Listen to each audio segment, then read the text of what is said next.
Hey minions, welcome to Crank It Up Phase 2, the Gauntlet. In this series, I'm going to be previewing all of the teams for March Smashness this year, so that participants can get an advanced sense of the teams, their strategies, strength, and weaknesses. This series will finish just in time for the bracket submission process, so every team will be known up front. Who better to lead off the series than the only returning team, the reigning champions, Kaiju Innsmouth. The only upgrade this team is getting is the Innsmouth Titan, Dagon, who can be incredibly powerful, but not necessarily with this combination, as you'll see. As strange as it is to say, this might be a scenario where adding the Titan makes the combination worse. On paper, this doesn't make any sense, as you could simply not play Dagon and it would be no different than before. But if you do play Dagon, you might be sacrificing the value that Gorgonzola provided to this combination, and it might lead you in the wrong direction strategy-wise. What makes Kaiju Innsmouth work is that they almost always use both of their plays. While other combinations do the same thing, Kaiju Innsmouth does it in a way that can be difficult to counter. Their minions contribute the bare minimum to power creep, while still having the chance to explode later. Their actions provide moderate power that is difficult to remove. Together, these two factions actually want to spread out, because their double features complement such a strategy. The Deep Ones doesn't get used often, but it does provide a global power boost. Kaiju Alliance can reduce the breakpoint of all bases, allowing you to get multiple bases in a turn. Spreading the Word can play minions on any base, which is a great way to ensure in 2-player that you quickly have minimal presence on every base without actually supplying much power. The best part about this combination is that you will see these cards because of the faction's great card draw. The locals can only fetch locals, but those are still cards. It means that you are removing cards from your deck that your normal draws won't fetch, and you should consistently have a large hand size. I am often faced with having to discard cards on occasion, despite the fact that I am using both plays. If you can pull it off, Mysteries of the Deep can draw 5 cards, and it's easy to do this by turn 2, depending on base or action support. You can even use one of those Madness cards to draw 2 more cards, and all you need to do is return one of those cards to the deck, as that half point means nothing. But Gorgonzola gives you even more card draw, drawing a card for every action you play on its base, and the Kaiju have 9 of these. The Innsmouth have 2 extremely underrated ones. These actions serve the purpose of giving both power to Gorgonzola and drawing cards, while also providing the actions needed to bring out Gorgonzola the backup way. Because of that card draw, when you are ready to explode, you are well equipped to do so. Kaijuki is very powerful as a terminal play, easily reaching 7 or 8 power. The Innsmouth have great actions that complement Kaijuki, as Sacred Circle and In Plain Sight are very useful. In Plain Sight can guarantee that your single low minion is safe, and for a strategic second place finish, it doesn't get much better than that. But the action is still there for Kaijuki to utilize, and so is Sacred Circle. Gorgonzola is driving much of that power growth, as it gets +1 counter every time you play a minion on its base. Even if you play a single locals, the 3 power generated is still small enough to avoid power creep, but large enough per minion to do damage. If Gorgonzola is on a base, a single locals and Sacred Circle would generate 4 power. If you use Sacred Circle on that turn, it jumped to 7. But this is cutting it pretty close. However, next turn, those 2 locals add 6 power, plus whatever your action does, and Spreading the Word can add 6 more power. Or you could play a Kaiju action and let Kaijuki be a 6, plus the power counter from Gorgonzola. There are a lot of 2-turn punches in this combo, and all it really needs is to bring out Gorgonzola, which is easy to do, but not necessarily trivial. Eventually, you will run thin on actions, and this is where Dagon should come in. Doing a quick comparison between the two, a locals on Dagon's base might give Dagon additional power. A locals on Gorgonzola's base generates a power counter on Gorgonzola, so the power seems even, just distributed differently. But Gorgonzola's power is permanent, while Dagon is conditional. If you lose the minion, you lose the power. And only locals will trigger Dagon, as the Kaiju minions are all unique. They would trigger Gorgonzola, however. Dagon gives you an extra minion play, which normally I would love, but the Kaiju Innsmouth, at 13 total minions, do not have the minion quantity to sustain such an attack, because they should run out quickly. Even with a regular spread, I sometimes run out of locals with Dagon, making the Innsmouth actions pretty useless. Dagon still plays a role though, and I believe that you should alternate Titans, starting with Gorgonzola to get your card draw engine going, switching to Dagon when you need to focus on minions, then switching back to Gorgonzola, and switching back to Dagon should you need it. But Dagon should only be used to rush one base quickly, and the card that is most affected is Return to the Sea. Typically, I had used this to pull back Kaijuki, which is an inefficient use of the card, but very effective for this combo, as Kaijuki explodes in power and there's not much that factions can do about it.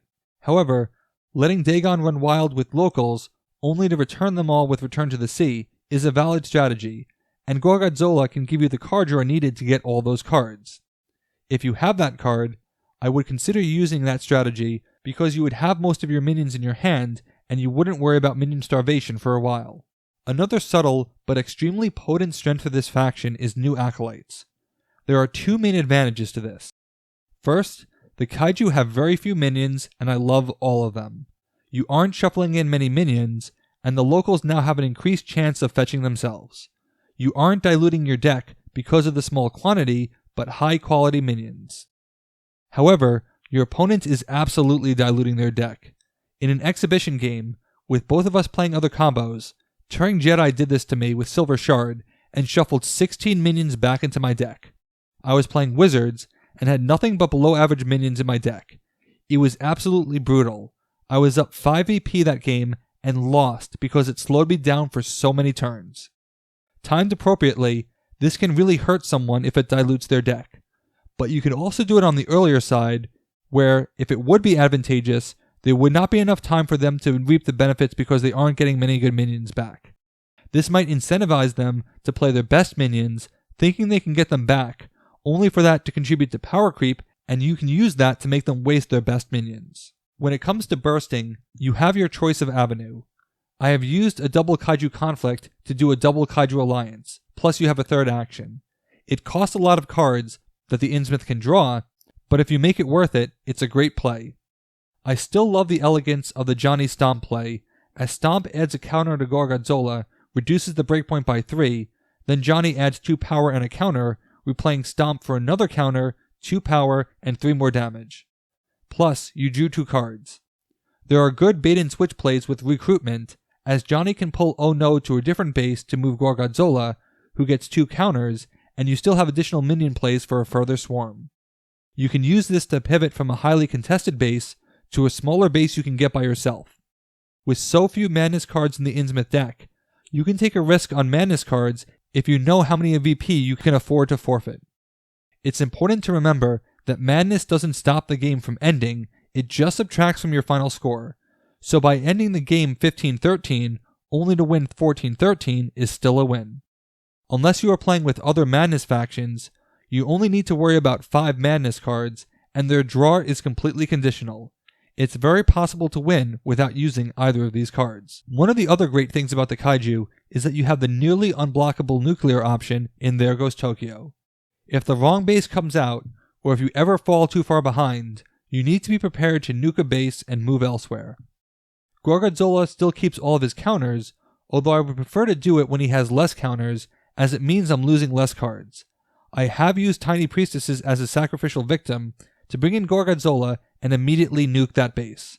I'm less inclined to use a Kaiju conflict and they say he's got to go, but I've done that too. This team, while strong, doesn't have a large margin for error, so sometimes you have to do what is necessary at the time. I love this pairing, largely because of their card draw. They don't have a lot of shuffling, so if you can remember when you turn through your deck, you can use that knowledge to know what you are drawing. Sometimes I pull this off, but it requires my extreme concentration to do so. I have to really zero in on the first card that the locals put on the bottom. Of course, all bets are off after new acolytes. Does this combo have weaknesses? Of course. In the previous tournament, there were only 4 Titans, and Gorgonzola never saw another Titan. That meant that it could stay out without very many threats. That won't be the case this time, as you have to worry about Clash of the Titans now. This is a combo that will generally require a rebuilding turn once per game, and pick up a bus is extremely slow. My general pick up a bust target is Oh No if I need Gorgonzola, but Sacred Circle is a very good backup plan. Knowing when to use new acolytes is difficult to ascertain. As far as direct counters, the Kaiju excel by not having many factions that can counter their actions, while also having a card that is its own shielding in the Folly of Men. This gives the Innsmouth 2 cards that can protect their locals on 2/3 of the bases. Without them, the locals might be cannon fodder, literally and figuratively. They don't always need excessive extra plays, but they are susceptible to Eliza.